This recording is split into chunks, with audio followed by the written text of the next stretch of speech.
But how then do you get to the point where you can be successful if you don't? How do you do it? That's why we're talking about practice, right? So, you know, and the funny thing is, how many people really spend a tremendous amount of time practicing when it comes to real estate skills? Very few, very few. And in the video, I talked about a guy that I know who was a tire changer on a NASCAR team.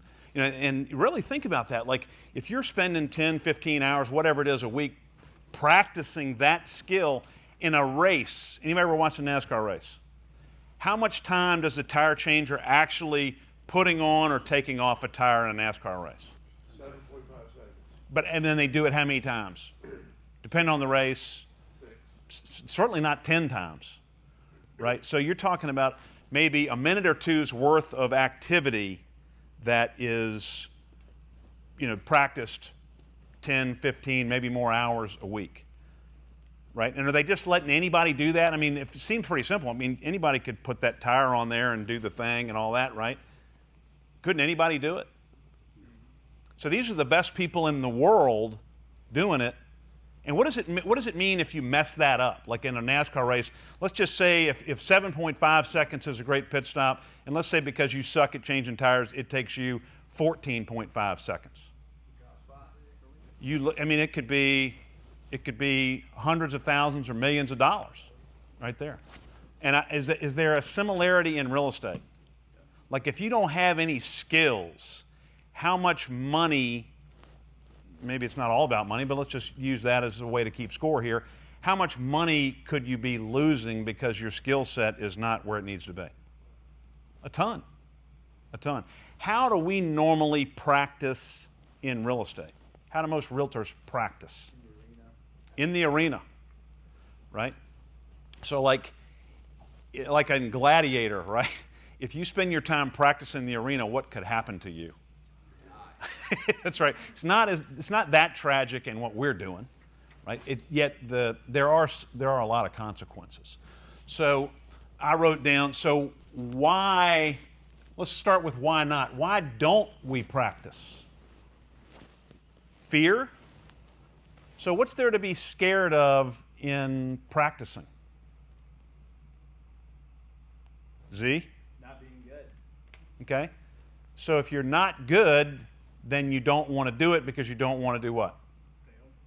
You don't want to fail. You don't want to embarrass yourself in front of your peers or your team leader or sales manager or colleague, right? Cocky and think you've already got it figured out. Yeah. I mean, I got it, man. Right? So if I'm not mistaken, Mr. Rogers here, I'll embarrass him for a second, he was an All-American football player in college. It's pretty good. How many of those are there every year? Not many, right? Did you go to practice? They go I mean, we're talking about practice. and you Not a went, game. all right? But so did you practice like, because you were so good, did you practice like elite different things? Like everybody else is working on their stance and the plays, and you were working on some kind of secret stuff? Same thing. Like what? Give me some examples of what you did in football practice. Well, I snap the ball a lot every single day. Okay, so you played center, Yeah. and so one of the main jobs of the center is to get the ball to the quarterback. Correct. I mean, once you do that, I mean, couldn't we all figure that out in a few tries? Sure. Okay, but what did you do? 5 and 6 year olds. How many times do you think you snapped the ball in practice in 4 years of college? Over 4,000 times. Yeah, right? How many bad snaps did you have in games? 0. There you go.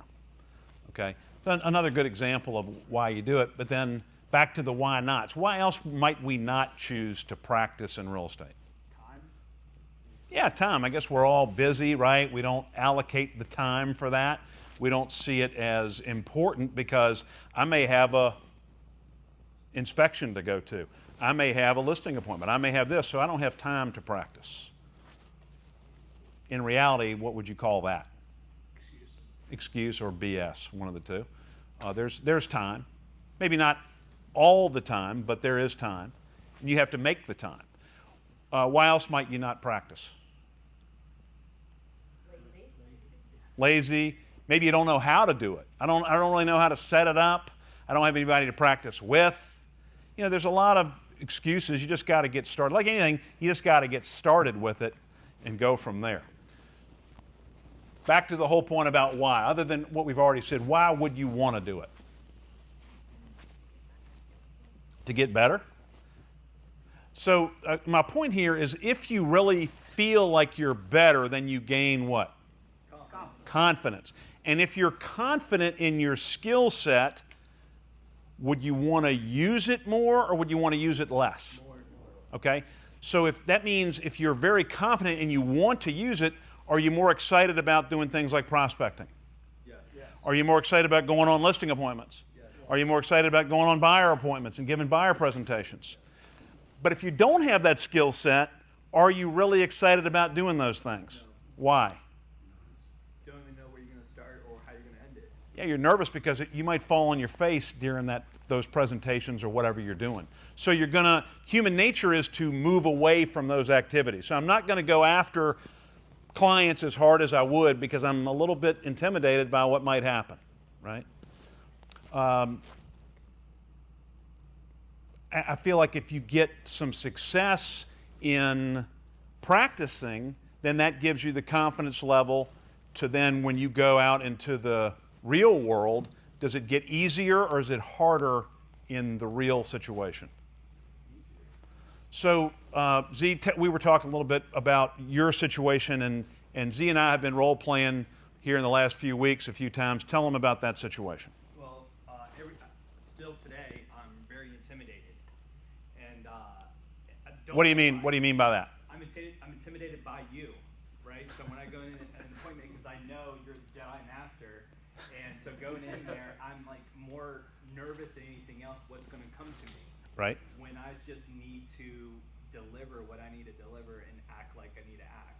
And because if I overcome those fears and overcome those objections, I am more than sure that I can go to any appointment without a care of being worried.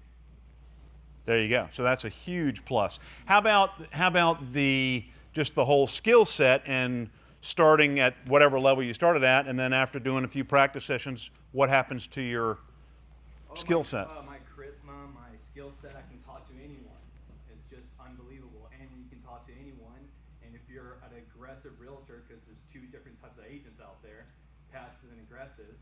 So when you're aggressive, you can take those opportunities.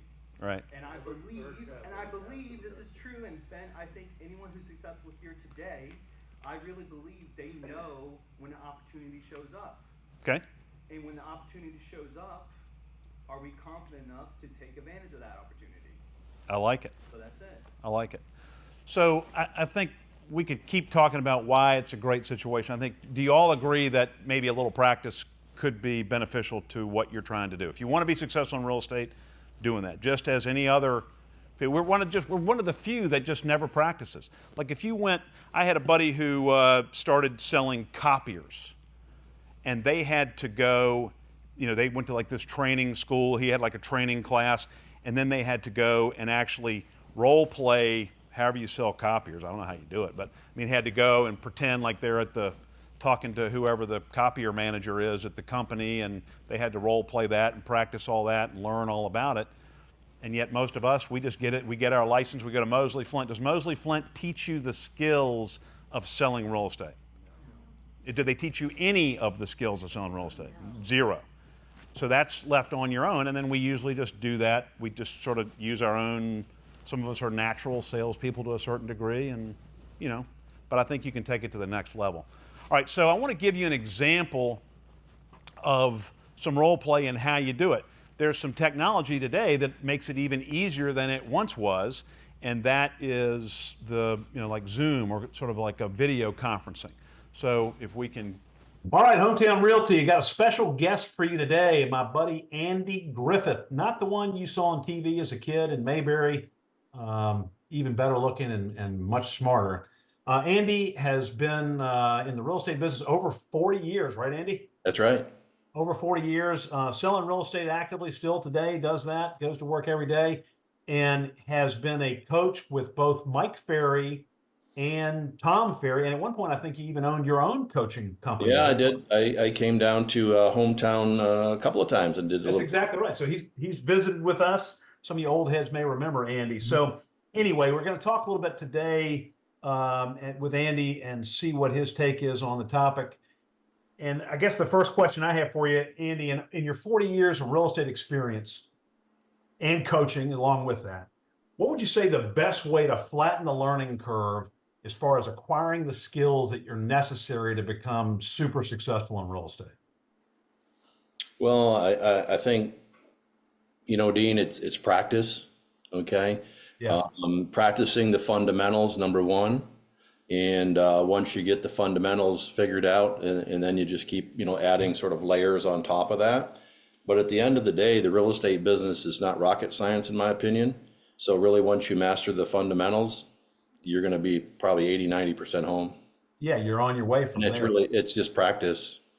So how did you get that message? Because it seems so simple, and yet as we look around, and you can give your opinion on this too, how many people are actually doing it?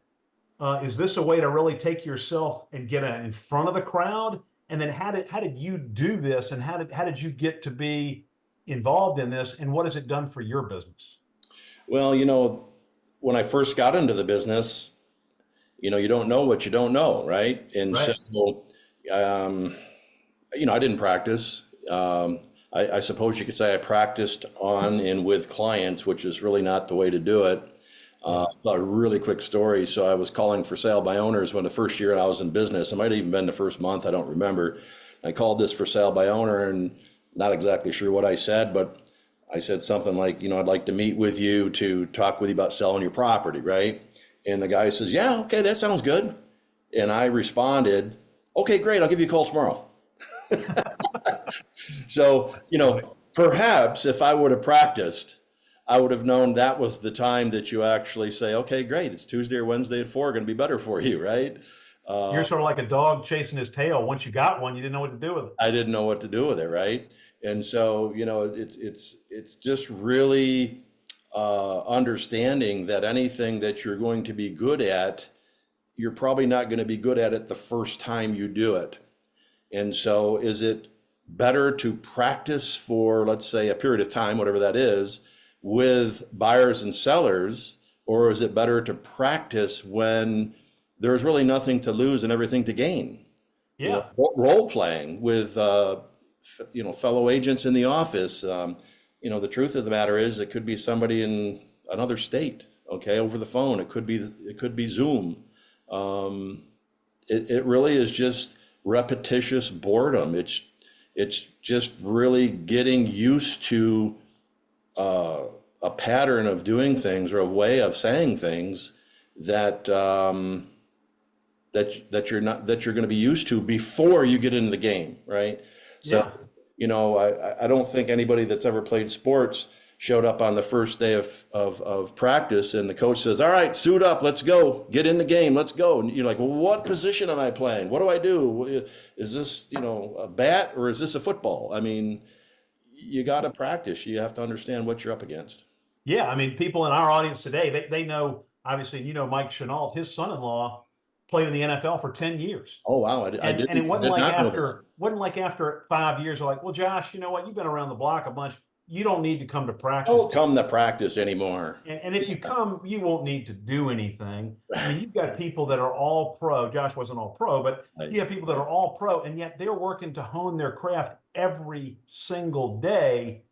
And yet our group in the real estate world, so few people are doing it. I guess that was my point by saying, if there's a better way to get ahead of the crowd in the business, especially if you're new, I don't know what it is. I can't think of another way to do it, quite simply. Well, let's get right to the point. Give an example of what we're talking about.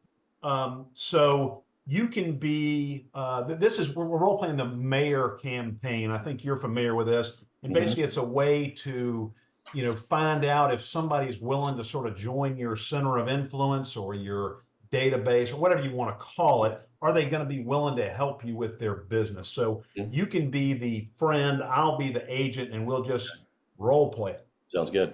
So in this we would have a general conversation, which I'll lead into before I get to the actual script. So hey, Andy, how you doing, man? I'm good, man. Good to see you. That's great. You looking good these days? Thank you. You as Getting well. out riding that motorcycle some? Little bit, little bit.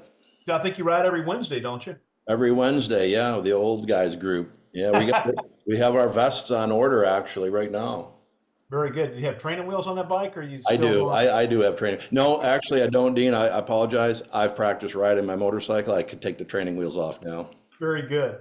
Well, look, I know you're in a busy, but I just wanted to say, by the way, if you were looking to buy a house or you're looking to sell some property or something like that with real estate, or had a friend or family member who was, do you have an agent who you'd refer them to? Gosh, I guess I've never really thought about that. Yeah. I mean, obviously, I'm sure yourself, how many homes have you owned in your lifetime? Oh, probably 6 or 7. 6 or 7. And how many people do you know that own homes and are buying them, selling them all the time? A lot of people. Yeah. Well, I guess what I'd like to do is apply for the job of being your trusted resource in real estate. And when you run across those people, do you think you'd feel comfortable referring them to me? Oh, absolutely. Yeah, I guess, I'm really glad you brought it up because I just never really think about this. I never really think about you, but obviously I would trust you. We know each other. That's right. And you want the best for your friends too, because there's a lot of people in the business that don't have a lot of experience and maybe aren't going to do the right thing all the time. Right, exactly. Well, from time to time, I come across a lot of really valuable real estate information that most people that I send it to, they really find it to be interesting and very valuable in their situation. Would it be okay if I put you on that list and occasionally touch base with you and send you some information? Yeah, how would you send it to me? Well, occasionally I'll call you just like this. We talk Okay. every once in a while, and I can email you stuff or send it through the U.S. mail, whatever works best for you. Yeah, probably email or call would be good. That's great. Well, we'll definitely do that. By the way, Andy, can you think of anybody right now who might be thinking about buying or selling? Well, it's kind of interesting that we're having this conversation because my brother-in-law has been talking about actually scaling down. His kids are off to college and he's kind of in a big 2-story colonial and Right. he's kind of sick of mowing the lawn. He told me he mentioned he's thinking about going into like a townhome or maybe like a small ranch. That makes a lot of sense. And, in our age group, a lot of people are thinking about that. They're tired of cutting the grass just like your brother is, and Yeah, maybe the house is too big to keep clean, and why pay for all that? exactly. Hey, would you be willing to share the information, your brother's information, for me, and maybe give him a call and sort of make that introduction for me? Yeah, yeah. Do you have my email? I do have your email. Awesome. If you don't mind, because I'm not sure I have your email. If you don't mind, shoot me an email. I will get that information back to you. I'll ask him if it's okay, and of course, I'm going to tell him that we're buds, and Yeah. I've known you for a long time and trust you, right? And I'll get back with you with the information. That sounds great. And okay if I follow back up with you once I talk to him, and we can just to give you some feedback on. No, I would love that. I would love that. Yeah, yeah. Well, your trust and confidence means everything to me, Andy, and I certainly appreciate you being willing to make that referral and any future referrals that you provide. Yeah, If there's I'm anything glad that I we're can having help this. you with, you let me know, okay? Yeah. I'm so glad we're having this conversation because I see you all the time. We're buds. We talk to each other. We wave, down the road and stuff. I just never think of you being a real estate guy, man. I see you at the gym, and Yeah. So I'm really glad you kind of reminded me you're in real estate, right? Well, I am too. I really am as well. So look forward to speaking with your brother, hopefully helping him out, and we'll be in touch. You have a wonderful week, okay? Sounds fantastic. You be Thank good. you, Andy. All right, so that's just an example of, isn't that how we do it, Andy? I mean, that's how. Yeah. And Yeah. you and I guess, when we were working for Mike Ferry, both as coaches with Mike Ferry, we had to do this. I can't remember what the assignment was, but Mike required us to do this certainly on a weekly basis, didn't he? Oh, absolutely. Yeah, we had to, if my recollection is correct, we would have to, some of you might not know what a cassette tape is, but we would have to, we'd have to record our role plays and our coaching calls and our practice sessions and things like that and send them to Mike for his review. In fact, Dean, you'll remember when we would go to coaches training, we would spend an incredible amount of time practicing. Yes. I mean, we didn't go high five each other and say how great we were. We practiced. We went back to those fundamentals and practiced every single time we got together.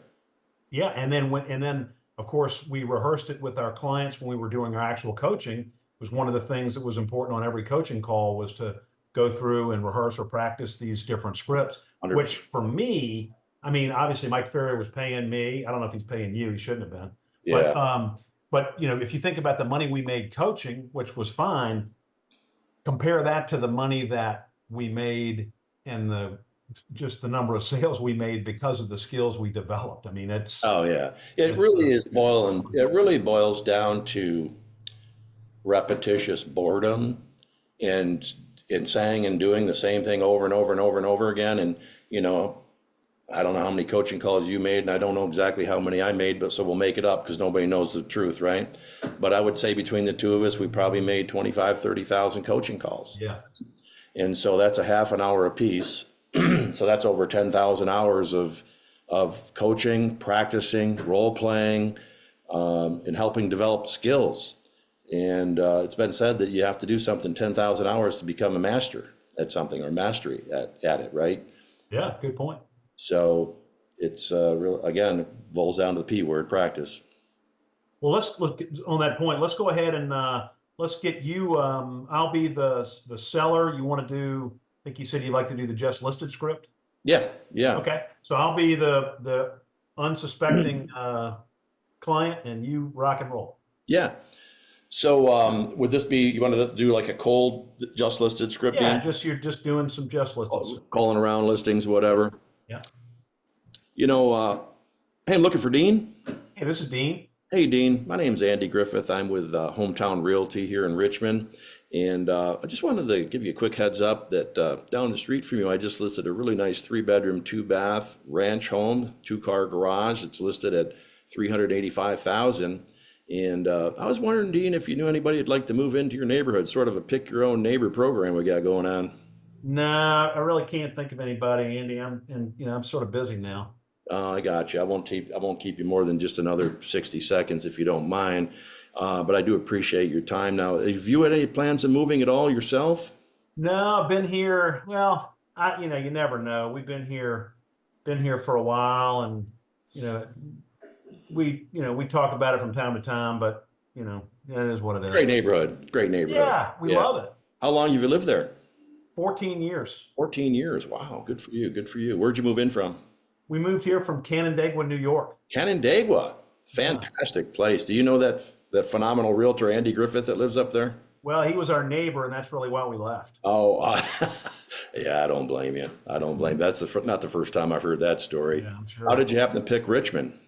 Sort of a job situation, I needed to be, my territory is Richmond and Maryland, North Carolina, sort of the middle of the country, Yeah. and close to the airport, and could, just made sense for the job. Yeah. So I promise I won't keep you much longer, but I did want to ask you one more question. Excuse me, if I could. If you were to move, where do you think you'd move next? Well, we might have to move to Florida Really? with this job. They're sort of consolidating some of the offices, and it seems like a lot of companies are relocating there, and that's Yeah. where they're talking about going. Yeah. If that happened, how soon would you need to be there? I guess could be as soon as 3 months. Really? 3 months. Wow. That'd be a big move for you, right? It would be. Yeah. Never So, really. you know what? I don't mind doing this because I'm going to be in the neighborhood quite a bit. Might be a good idea for you to sort of just check out the market a bit. We can chat. There'd be no pressure. Just meet together. I can show you what's been going on in your neighborhood. And, maybe it's something that would be beneficial for you. Well, I can see that. We do have a friend, a guy that's a friend of a friend, is in the business, has a real estate license, and I sort of feel like I might need to, at least talk to him as Yeah. well. Yeah. Okay. That's fine. That's fine. Well, if we got together, what would be better for you? Like Thursday, I'll be in the area. Friday afternoon, what's better for you? I guess Thursday afternoon. Thursday afternoon, 2 or 3? 2 o'clock would work great Two for me. o'clock, perfect. And will you have maybe 30 minutes to talk with me then? I think we could, yeah, 30 minutes would be great. Absolutely no pressure. I promise I'll bring some value to you. All right, that sounds great, Andy. I certainly Good. appreciate it. Good, good, good. I'll see you then. All right. Yeah, I mean there's another example of just going through it.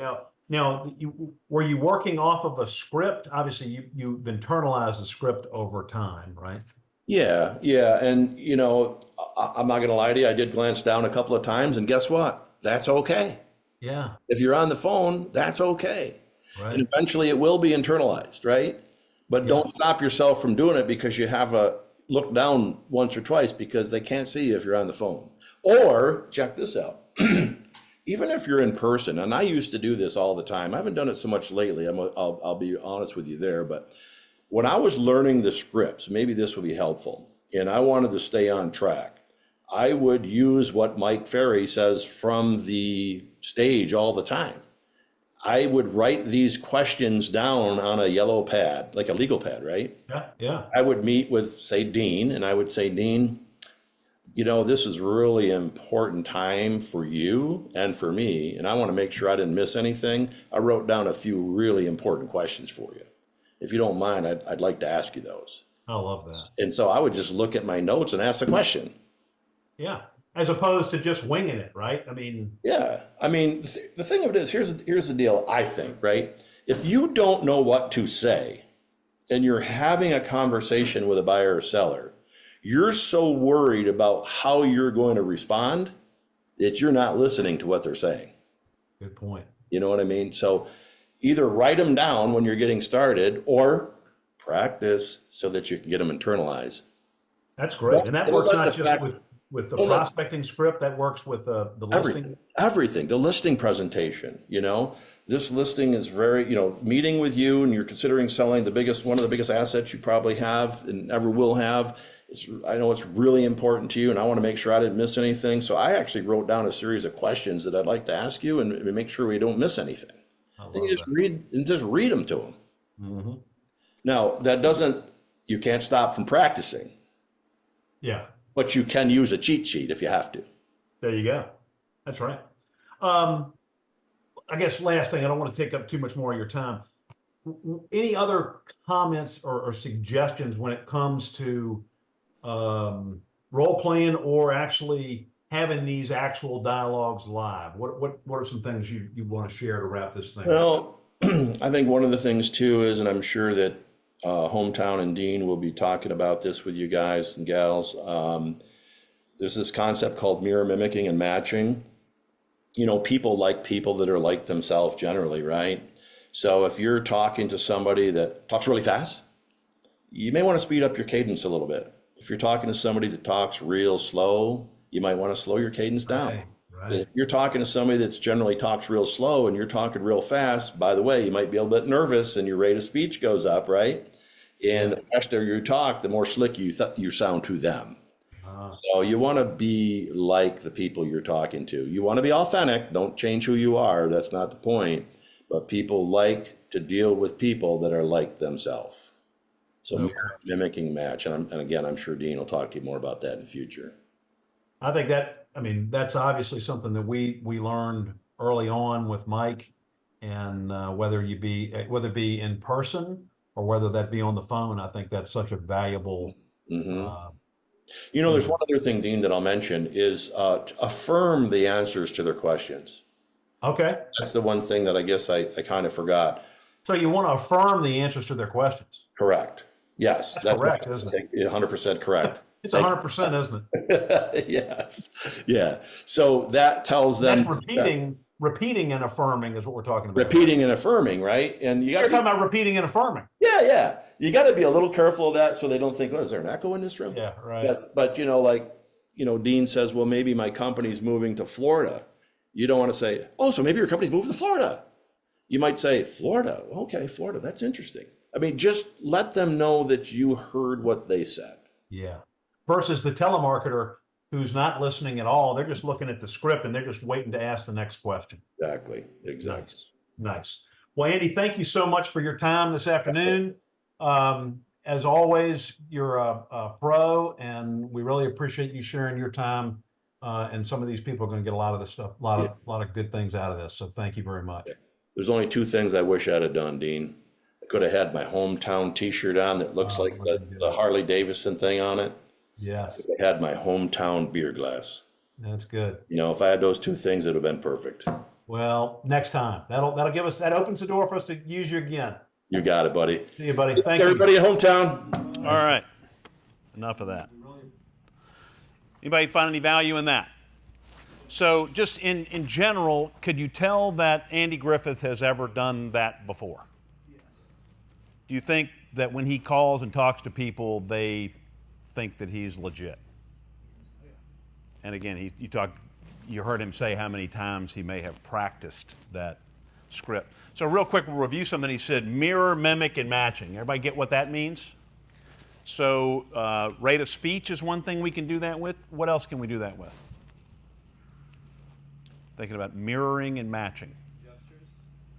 Yeah, so if you're face to face, maybe body language could be something. If you're talking to somebody and they're sort of gesticulating, it's a big word. Maybe you can sort of get into that a little bit. Maybe. What else? Some ways tonality too, like especially over the phone. You know, you ever like listen to your own voicemail? Like the message you put on your voicemail, and you think it's great, and then you hear it, and it's like, what happened? Was I on drugs? Did somebody slip me a Quaalude or something before I did this? But you know, when you did it, were you intentionally trying to sound like a slug? So the phone, and this was true, I guess, when Alexander Graham Bell developed the phone, and it's still true today. The phone takes some of the tonality out. Like phone lines are not the highest fidelity transmission device that is available. So when you're talking on the phone, you may even have to ramp up your tonality just to sound normal. Does that make sense? So be attentive to that. And when you're doing some role play, if you do it over the phone, that's a good question to ask. Like if Jake and I are role playing, you know, feedback he might want to give me is like, you sound like a slug.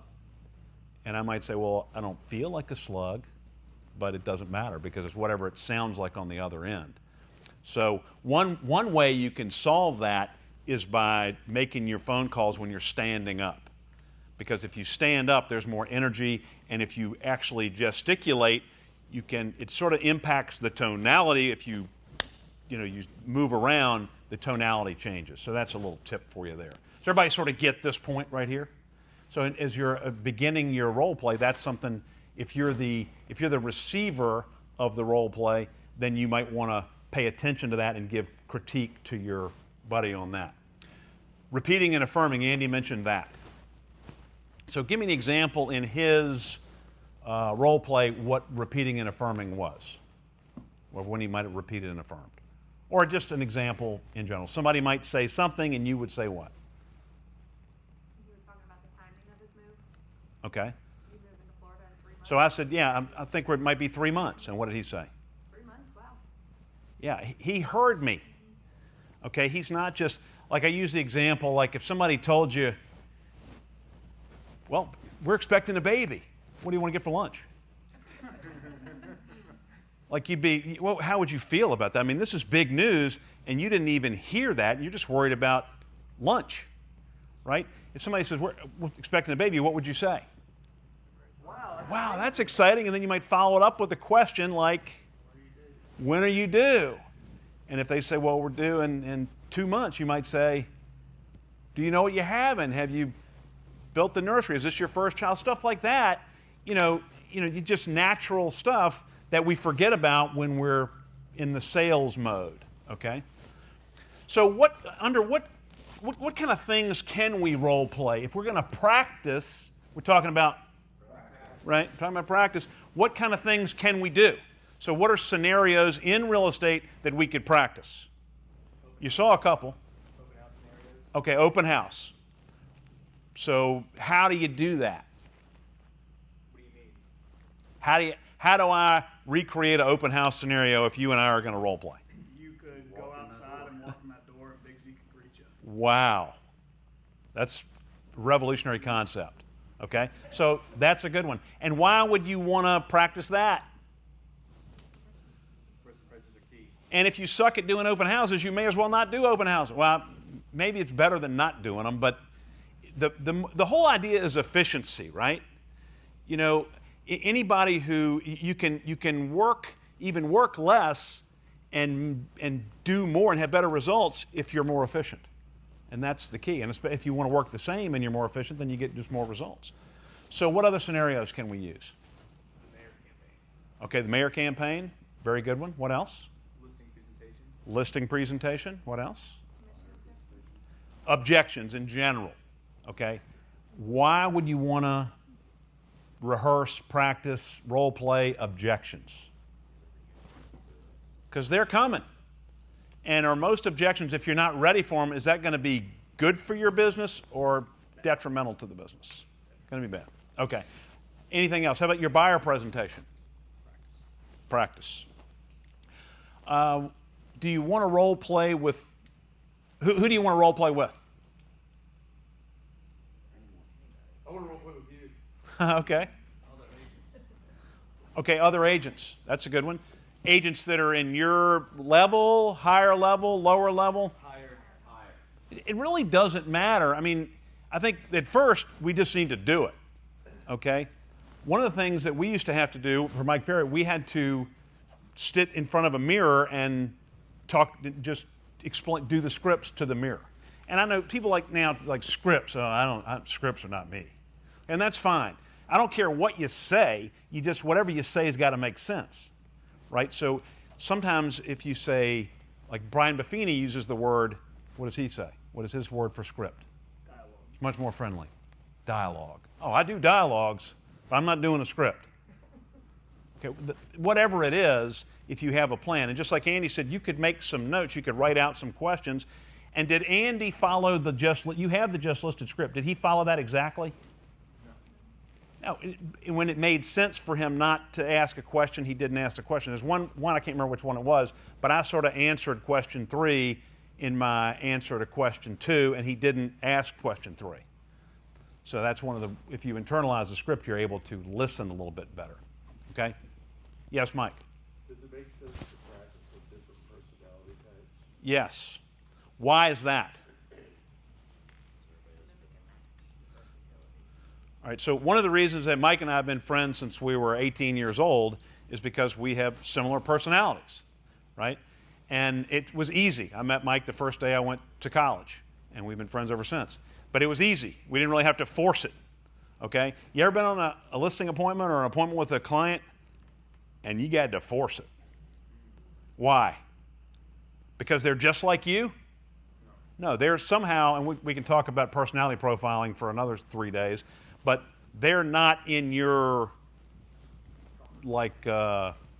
universe of personality, right? And so you need to learn to deal with those people. I learned the hard way, people that were really like high analytical, did they like me? Like, man, it just feels right, doesn't it? I mean, let's do this, man. Do you have any comps or anything? We don't need that because, I mean, it feels good. The market's hot. Let's roll. We got to strike when the iron's hot. What is that kind of attitude? How does that go over with somebody who's analytical? They're like dial 911, right? So yeah, so working with people that are different personality types is very important because the ones that are just like you are probably, are going to be easier. Not saying you don't want to role play with people that are just like you. What's the danger in being too comfortable with your clients? Coming off as unprofessional. Correct, and they feel like you're too comfortable and maybe you're not going to do a professional job, okay? So any other scenarios that we can role? What do you need to role play other than what we've talked about? Anything else? Follow up. Yeah, lead follow-up, just any of those calls. I would say just appointment setting. Like if you have some leads, you need to be able to try to wrangle them in and get an appointment so that you can do business. That's how, like appointments is where we actually get things to happen. Are you talking about practicing things that don't have script or dialogue, did you say? I think you can do any of that. I mean, there can be a dialogue. There's no law that says you can't be a script writer. You don't have to be in the American Script Writers Association to have your own script. So if you don't like the ones that we give you, you can do whatever you want. I don't care what you do. Just if you had some guidelines that would take you to where you want to get, then you might want to work that out. So by practicing, you'll learn what works, but you'll also learn what else? What doesn't work. So Z, to be quite honest, sometimes when we role play, how does it go? How do you think it goes? Sometimes I think it goes well. Okay. Though it's not good. All right. Yeah. Sometimes it really sucks. Sometimes I'm flabbergasted at what comes out of his mouth. Right. And then we talk about that. So is it better to have that happen with me or with somebody who's selling a house that's $500,000? With you. Yeah. Doesn't cost him anything to do with me. Maybe he's embarrassed and we laugh about it and it's all fine. Right. But we improve. Right. Sometimes we've done it. Jake has been there and Suzanne's been there. Have we ever done role play where there's, two people doing it and then there's observers? Potentially that could give a little bit more stress. What's the value of that? More input. More input. Right. My perspective is just my perspective. You need to have perspective of other people, and other people can come up with great ideas as well. So the more people you have involved, if it doesn't just come to a yuck it up session, maybe the better. Okay?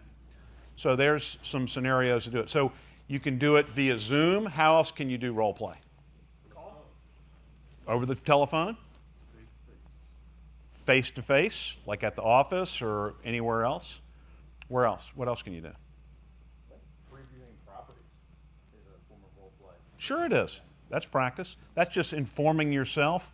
And you could even, think about as you're going through that property, think about highlights and things to feature and, whatever else. Even Film yourself while you're doing that. you could certainly do that.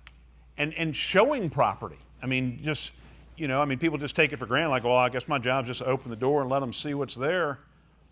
Perhaps you could, go with somebody who really knows what they're doing and learn a little bit from them. So a lot of different things that can be done with this whole thing. So how much time do we have? So did everybody have the thing with the mayor campaign on there? So somebody should be sitting next to you or somebody. So let's pair up. Nobody said there's going to be crowd participation in this. So we're going to pair up, and you're actually going to role play the mayor campaign. So let's practice the mayor campaign. All right, that's it. That's faster than 30 seconds. All right, stop. Stop. Okay, did anybody suffer physical harm because of the role play session? Almost. How about emotional? Yes. Okay, I'm sure there was some of that. Okay, especially when Mike came over and listened over here. That was intimidating, wasn't it? Okay. So that's like the easiest one. Okay. So why do we even present that script to you? Because this is the one you could do everywhere all the time. It really, and did anybody really have a super difficult time with that? It shouldn't be that difficult. However, if you just keep it in your pocket and never use it, nothing happens. So that's one that can help you build your business from day one. So what I want you to do is think about, also on that sheet I wrote down some objections, and that's not the only objections you might see, but that's just some that come out all the time. So what I want you to do is write down 2 things, scenarios that you could use improvement in. So what is it? Does my listing presentation? Is it my buyer presentation? Is it my open house skills? Is it an objection? Whatever it might be for you, just write down 2 things that you could use improvement, areas where you could use improvement in your business. Just write that down. Write that down. And then if you don't know your buddy who you just role played with, and you don't have their number, I need you guys to exchange phone names and phone numbers. All right, so do that right now. That's not optional. So exchange name and phone number. If you have a business card or whatever else. All right. All right, that's number 2. That's a 3-step process. Step number 3, do we already have everybody's name and number? Okay. Step number 3 is you need to pick a time to have a role play, and you're going to role play those scenarios. So that your 2, you don't even have to do 2. You could do one of yours and one of your buddies, and there's 15 minutes, max 20 minutes, and then you're done. And hopefully you'll maybe keep going with it. Is it like monogamy? Can you only have one role play partner? No, it's like the Mormon church. You could go with whatever. I guess it's not. That's not true. But whatever it is, you can do whatever you want to do. You have as many partners as you want. All right? So let me ask you a question. Would it be valuable if we had maybe like a workshop in September where we brought you here and we maybe had an example of somebody doing it, and then everybody sort of broke up and we did like a workshop? Would you think that would be valuable? Yes. Just trying to make me feel good, or is that something really you'd like to do? Okay, well, we'll see. Ben and I will talk about that, and we'll try to do something like that. So I hope you learned something. If you can make sure that you honor that appointment with your buddy and then try to get in the habit of doing this, it'll make a world of difference. I can't imagine if you're, especially if you're getting started, if you could get on your skill set right now, it could mean millions of dollars to you and a lot of happy clients over time if you do that. There he is. All right, thanks for your time. See ya.